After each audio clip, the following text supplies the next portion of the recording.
যে বস্তু খাওয়া হারাম অথবা ব্যবহার করা হারাম, ওই বস্তু বিক্রি করাও হারাম।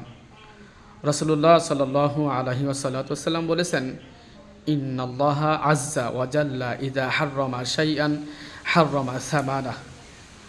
আল্লাহ তাআলা যখন তোমাদের উপর কোনো বস্তুকে হারাম করেন, তখন তার মূল্য নেওয়া অর্থাৎ তা বিক্রি করাও তোমাদের জন্য হারাম করেন।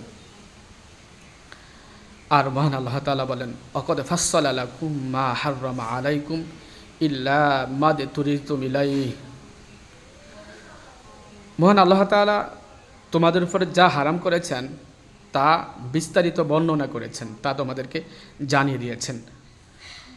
তবে তোমরা বাধ্য হয়ে অথবা ঠেকায় পড়ে যেই হারাম গ্রহণ করো তা ক্ষমার যোগ্য। অর্থাৎ অনেকে ঠেকায় পড়ে কিছু হারাম গ্রহণ করেন, বাধ্য হয়ে হারাম গ্রহণ করেন, ওগুলো আল্লাহ তাআলা ক্ষমা করে দিবেন।